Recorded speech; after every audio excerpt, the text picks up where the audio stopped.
બસ કર સાક્ષી, હવે તારું આ નાટક બહુ થયું. હવે હું મમ્મી વિશે તારા મોઢેથી એક પણ ઉલટી સીધી વાત સાંભળવા નથી માંગતો. તું ભાનમાં તો છે ને? તું શું વાતો કરી રહી છે? જો ભૂલથી પણ તેમને તારી આ વાતોની ખબર પડી ગઈ તો તેમને કેટલું દુઃખ થશે, તને ખબર છે? મને બધી ખબર છે રાજન. તું આખો દિવસ ઘરની બહાર રહે છે, પણ હું તો આ ઘરમાં રહું છું ને. તમારી મમ્મી તમારા મોઢા પર જેટલી મીઠી છે ને, એટલું જ તમારી પીઠ પાછળ મારા માટે ઝેર રોકે છે. હા હા, તને બહુ ઝેર આપી રહી છે. અરે તું એ તો વિચાર, જો તેમને મને ઝેર આપવું જ હોત તો બાળપણમાં જ આપી દીધું હોત. પણ તેમને જ તો મને પાળી પોષીને મોટો કર્યો છે ને. તારી વાતોમાં આવીને હું તેમને કંઈક કહી દઉં અને તેમનું દિલ દુભાવું, એવું જ ઈચ્છે છે ને તું? રાજન ગુસ્સામાં સાક્ષીને વઢીને ઓફિસ જતો રહે છે. સાક્ષી ગમે તેટલી કોશિશ કરતી, પણ રાજન તેની વાત સાંભળવા તૈયાર જ નહોતો. ખરેખર તો સાક્ષી તેની સાસુ સુધાજી વિશે રાજનને જણાવી રહી હતી કે માજી તમને માત્ર વાપરી રહ્યા છે. તમારી સાથે મીઠું બોલીને તમારા પૈસાથી ઘરનો ખર્ચ ચલાવે છે. પણ આ વાત રાજનને સમજાતી નહોતી. સુધાજી એટલા ચતુર સ્ત્રી હતા કે તેઓ પોતાના સગા દીકરા દીપકને ક્યારેય ઘરની કોઈ જવાબદારી નહોતા આપતા. દીપક આજ સુધી ઘર માટે એક મરચું પણ લાવ્યો નહીં હોય. ઘરનો બધો જ ખર્ચ સુધાજી રાજન પાસે જ કરાવતા.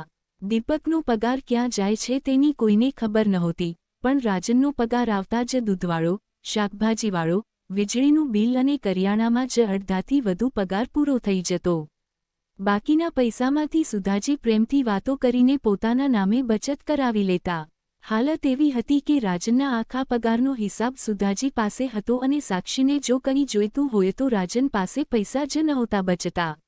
રાજન જ્યારે 8 વર્ષનો હતો ત્યારે તેના માતા પિતા એક અકસ્માતમાં ગુજરી ગયા હતા, એટલે સુધાજીએ જ તેને ઉછેર્યો હતો. સુધાજી આ વાતનો જ ફાયદો ઉઠાવતા હતા. રાજન ઘણો સીધો હતો અને સુધાજીને જ પોતાની માતા માનતો હતો.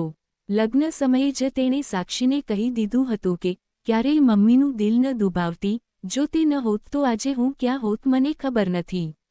સાક્ષી પણ શરૂઆતમાં સુધાજીને સગી માતા જેવી જ માનતી હતી. પરંતુ સાક્ષીની આંખો ત્યારે ખુલી જ્યારે દીપકના લગ્ન થયા અને નાની વહુ રીતુ ઘરે આવી. સાક્ષી અને રીતુ પ્રત્યે સુધાજીના વર્તનમાં જમીન આસમાનનો તફાવત હતો. સાક્ષીને તેઓ ઘરના કામમાં જ વ્યસ્ત રાખતા, જ્યારે રીતુને એક પણ કામ સોંપતા નહીં. રીતુ આખો દિવસ આરામ કરતી અને સુધાજીએ તેને માથે ચઢાવી રાખી હતી. સાક્ષીને સમજાઈ ગયું કે માજી તેને ફક્ત મફતની નોકરડી જ સમજે છે. રાજનના પગારમાંથી તેઓ પોતાના નામે અને દીપક રીતુના નામે પૈસા જમા કરાવતા, પણ રાજન કે સાક્ષીના નામે ક્યારેય 1 રૂપિયો પણ બચાવ્યો નહોતો. એક દિવસ સાક્ષીએ રાજન પાસે સાડી માંગી. રાજન સાડીઓ લઈ આવ્યો તો સુધાજીએ તેમાંથી એક મોંઘી સાડી પોતાના માટે અને એક રીતુ માટે લઈ લીધી. સાક્ષીને આ વાતનો બહુ ગુસ્સો આવ્યો પણ તે લાચાર હતી. તેણે જ્યારે રાજનને આ બાબતે સમજાવવાની કોશિશ કરી, તો રાજને તેને જ પરિવાર તોડનારી કહીને વઢી નાખ્યો. થોડા દિવસો પછી સાક્ષીની બહેનના લગ્ન હતા. સાક્ષીએ રાજન પાસે પાયલ મંગાવ્યા. સુધાજીને ખબર પડી એટલે તેઓ તરત જ પોતાનું તૂટેલું પાયલ લઈને આવ્યા અને રાજનને નવું પાયલ અપાવવા મજબૂર કર્યો. સુધાજીએ ચાલાકીથી દીપકના પૈસા બચાવ્યા અને રાજન પાસે ખર્ચ કરાવ્યો. તે દિવસે સાક્ષીએ સુધાજી અને રીતુની વાતો છુપાઈને સાંભળી લીધી, જેમાં સુધાજી કહી રહ્યા હતા કે તેઓ દીપકનો એક પણ રૂપિયો વપરાવા દેતા નથી જેથી તે ભવિષ્ય માટે સંપત્તિ બનાવી શકે. સાક્ષી સમજી ગઈ કે હવે રાજનને હકીકત બતાવવી જ પડશે. સાક્ષીએ રાજનને એક યોજના સમજાવી. રાજન પહેલાં તો ન માન્યો પણ ઘરના રોજબરોજના ઝઘડાથી કંટાળીને તે તૈયાર થયો. બીજે દિવસે રાજન ઓફિસથી આવ્યો ત્યારે તેના બંને પગ અને એક હાથ પર પ્લાસ્ટર હતું અને માથા પર પાટો હતો.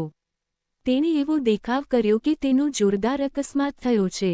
1 અઠવાડિયા પછી રાજને કહ્યું, મમ્મી, મારી નોકરી જતી રહી છે અને ડોક્ટરે કહ્યું છે કે મને સાજા થતાં 4 થી 5 મહિના લાગશે.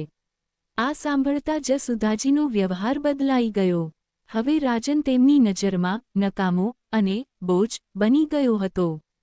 સુધાજી હવે તેની પાસે બેસતા પણ નહીં અને વાતે વાતે ચીડાવા લાગ્યા.